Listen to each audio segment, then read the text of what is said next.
सभी को मेरा नमस्कार। धारिणी के 26वें एपिसोड में आप सभी का स्वागत है। एक ज़मीन जो हिमालय की गोद में बसी है, जिसकी सुंदरता शब्दों में बयान नहीं की जा सकती और जिसका इतिहास उसके दृश्यों की तरह ही गहरा और जटिल है। ये है कश्मीर, एक ऐसी घाटी जो कई साम्राज्यों के उदय और पतन की गवाह बनी, जहाँ सभ्यताएं मिली और आज वही कश्मीर की घाटी अपनी पहचान के लिए लड़ रही है। तो चलो आज कश्मीर के इतिहास को जानते हैं। प्राचीन काल में कश्मीर घाटी को सतीसरा नामक एक विशाल झील माना जाता था, जो चारों ओर से पहाड़ों से घिरी थी। तो ऐसा माना जाता है कि उन पहाड़ों से जो बर्फ पिघल कर आती थी, उस पानी से ही ये सतीसरा नामक झील बनी थी। और नीलामत पुराण के अनुसार इस झील में जलोद्भव नाम का एक राक्षस रहता था।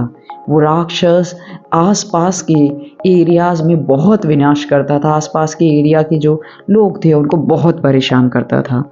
जब ऋषि कश्यप को इसके बारे में पता चला तो उन्होंने देवताओं से मदद मांगी। अब जो देवता हैं वो ब्रह्मा जी के मार्गदर्शन में सबसे पर्वत की जो ऊंची चोटी थी वहां पर मिले और उन्होंने राक्षस का सामना करने का निर्णय किया।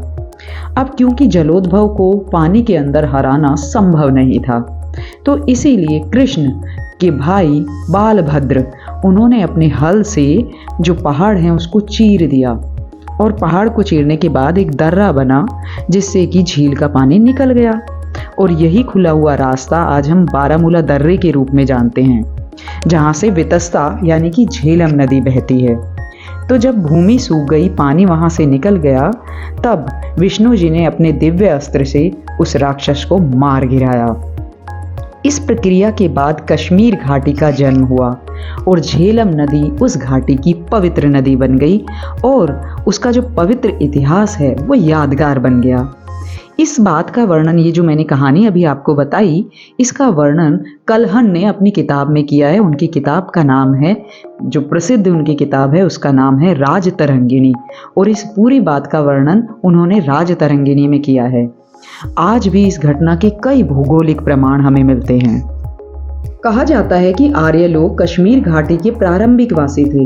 वो वहां पर जब आए जब सतीसरा लेक सूख चुकी थी और कश्मीर घाटी रहने योग्य बन गई थी, और उनका प्रभाव कश्मीर की प्राचीन धार्मिक प्रथाओं, संस्कारों और भाषाओं में स्पष्ट रूप से देखने को मिलता है।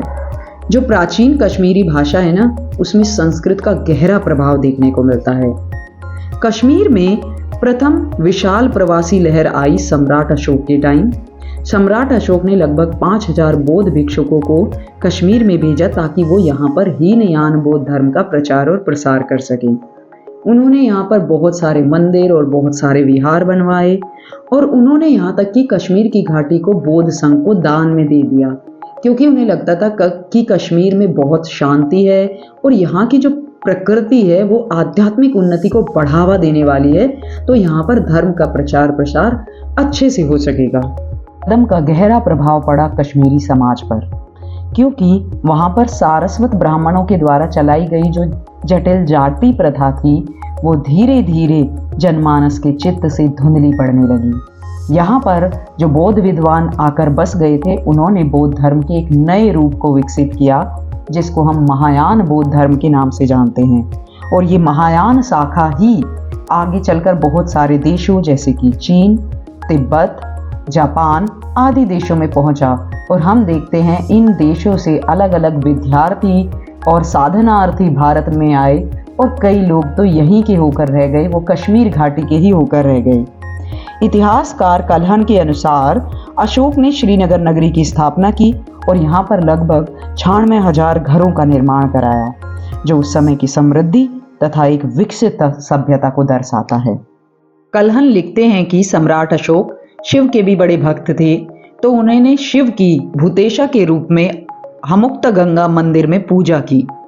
अब अशोक की तपस्या से प्रसन्न होकर भगवान शिव ने उन्हें जलूका नाम का पुत्र प्रदान किया।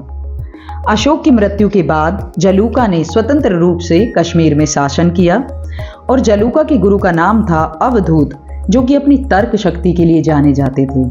और ऐसा माना जाता है कि वो अपनी तार्किक शक्ति से बौद्ध विद्वानों को वाद विवाद में हराने के लिए काफी प्रसिद्ध थे। कल्हण ने जलूका के बारे में और भी कई सारी कथाएं लिखी हैं, जिसमें वो कहते हैं कि जब जलुका ने नंदी पुराण पढ़ा तो उनको सोदार कुंड के बारे में पता चला, उसका ज्ञान हुआ। तो वो नियमित रूप से सोदार कुंड पर जाने लगी, वहां पूजा करने लगी।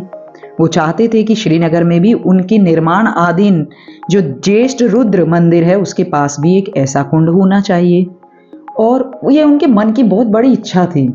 और एक दिन जब वो सोदार कुंड नहीं जा पाए, उनके मन में बहुत तीव्र इच्छा उत्पन्न हो रही थी, तो ऐसा कहा जाता है कि श्रीनगर में अचानक ही एकाएक एक नया कुंड प्रकट हो गया, जिसका जल वैसे ही रंग का, स्वाद और गुणवत्ता वैसी ही थी जैसी सोदार के जल की थी, सोदार कुंड के जल की। अब जालुका ने इसी के साथ साथ कई गांवों को बसाया, जिनमें से एक था वराबला, जो कि आज का बारावाल है। साथ ही साथ उन्होंने अपने राज्य की 100 नारियों को प्रतिदिन ज्येष्ठ रुद्र मंदिर में नृत्य के लिए भी समर्पित किया। उन्होंने, जो उनकी पत्नी थी, दोनों ने साथ मिलकर बहुत सारे मंदिरों का निर्माण किया कश्मीर में। उनकी पत्नी का नाम था ईशाना देवी। उन्होंने कश्मीर घाटी के जो प्रवेश द्वार था वहां पर कई सारे मंदिरों का निर्माण कराया। 60 वर्षों तक लगभग दोनों ने बहुत शांतिपूर्ण तरीके से शासन किया, और उसके बाद दोनों राजा और रानी सिरामोचना नामक जगह पर चले गए, जहां पर उन्होंने शांतिपूर्ण तरीके से अपने जीवन का अंत किया।